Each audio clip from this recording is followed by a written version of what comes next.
Hey everybody, so y'all correct me if I'm wrong or even chime in on this conversation because I really want to know the details. I'm sitting here watching TMZ, listening to the rest of this issue story with Liam Payne.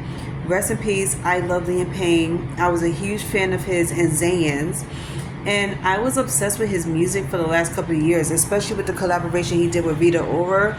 Um, and other people's like I didn't understand what was the big like issue with this whole scenario until now. So from what I saw the other night with the news crew, I was watching Channel 4 and they was talking about the issue with Liam was that he had like situation with his mental health. I didn't even know he was even going through a mental health crisis. Then he said that the lobby peoples was honestly like starting to be annoyed with him because he was being so erratic. They basically say his behavior was off the charts, like it wasn't like him. They never seen anything like this before.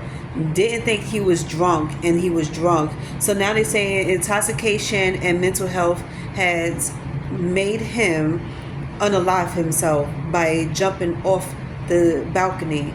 Then you got another news reporter saying was it the night before and 2 nights before, saying that he was already going through a situation with his family. Then they talk about his family's being tight-lipped about everything, about what they went through together, and that they came to the hotel to find out more, information. Nobody has really come to a real conclusion and a real honest to God story behind what's going on with Liam. Like what was leading up to that night, why did he did what he did, and on top of that, his girlfriend. Like nobody knew about his girlfriend. So yeah, y'all give your opinions in the comment. Let me know what's going on, and if y'all seen the news, and if you are watching TMZ like I am, because I don't like to believe everybody in their little stories. People will exaggerate stories, and some people that don't know nothing at all will put like a whole different scenario on it. So when it comes to mental health crisis, people need to really read up on it rather than making their own situation. Like you come up with a scenario about what somebody's going through, and then you don't have a slightest clue about what they really going through behind closed doors. Just like his girlfriend didn't know. His girlfriend didn't know he was going through a mental health crisis. She didn't even know he was going through an issue with his family. Just like a lot of people out here would never find out. You would never know what a person's going through. You would never know what they're going through, even with the family. Even if they had family issues or they had issues within themselves. Like, whatever the case is, nobody will ever know because nobody ever thinks to even come to that person and talk to that person, ask questions, see if he's okay, see if she's okay, how's your day going, or what you been going through. And you may never know if you could save somebody's life by talking to them.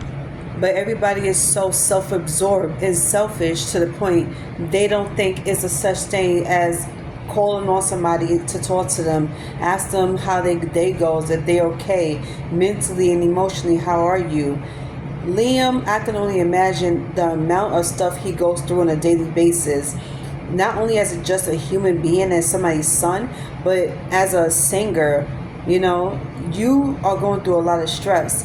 And all that shit balls up if you don't talk to nobody about it. And a lot of people don't believe in talking to therapists or psychiatrists because a lot of people is either too proud or they just don't want to be judged. And I can't believe how many adults out here are fearing being judged just for talking to somebody professionally to help with their mental health crisis.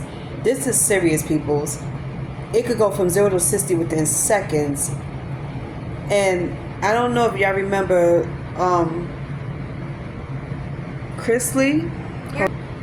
Yeah, that's crazy because my Google on my laptop just started recording me, whatever.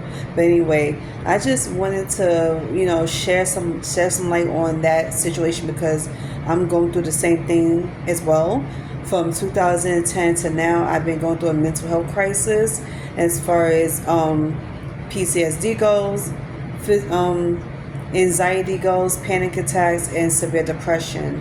And I have been misdiagnosed by a doctor before because he wasn't getting a real good understanding about what I was going through. Why? Because I wasn't talking to him. I kept a tight lip for 2 years. That was between 2017 and 2018.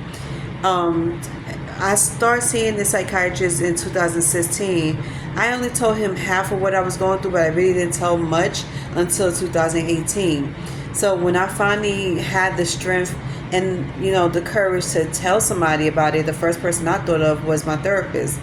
So when I look at all these celebrities out here in this world that's going through a lot of mental health crisis, and some of their mental health crisis starts with the family, I kind of already felt how they felt. Like, I knew exactly how I felt because I was going through similar shit.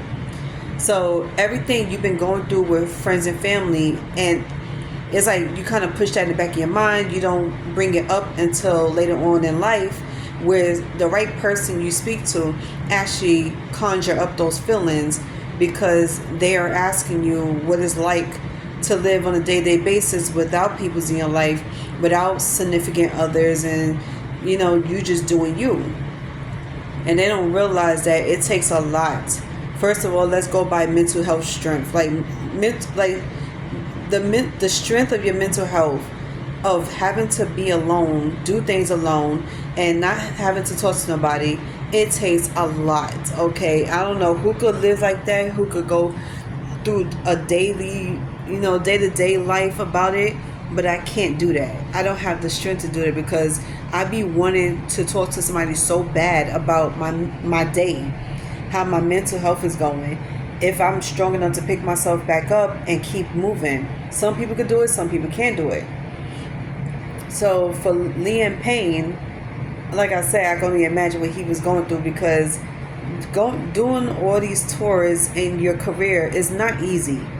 It's like people get to see the shiny part of it, the cutesy part of it, where you get to party a lot, you get to perform, but they're not looking at the real situations behind closed doors.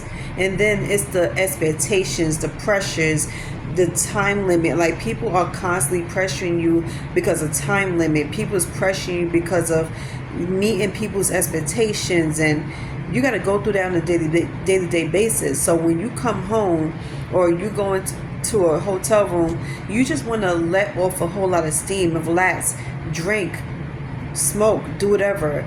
And people don't realize, like, some of the shit y'all do to peoples and say to peoples really do get to them, and they don't show it until they get into the room. And I feel bad for them, because once that door locks, ain't no telling what this person might do to themselves.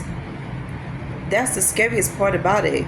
Once you come home, or you go into your hotel room while you out overseas, or you in another country doing concerts, ain't no telling what that person's gonna do in the next 10 seconds or the next hour. So many people passed away in their hotel rooms over overdosing on pills or being super drunk, and nobody has a clue.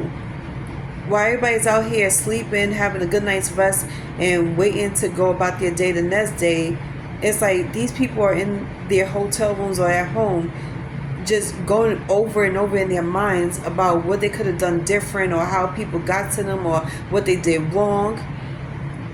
Y'all need to really think. Wake up and think. Like, think about somebody else other than you. Realize that everything people say and do to one another, it has a very bad effect on them. So it's like, please, just do yourself a favor. Stop being such assholes out here, and being insensitive and selfish and self-absorbed, and come to somebody, talk to somebody, ask them questions, ask them they okay. Not saying something to somebody is worse than saying something to them. Not caring about somebody's mental health is worse than you actually putting them to shame. That's why I was like, the rumors, we don't care. Your criticism, we don't care sometimes. But not asking us how we're doing means a lot more to us than y'all realize. You can make somebody's day by saying, hey, I hope you have a great day, or hey, how are you doing? If you need somebody to talk to, come to me. And don't do it just so you won't feel guilty, because that's also another asshole thing to do. Do it because you care about that person, because you don't want to see that person go down into a rabbit hole Just be kind. It's free 99.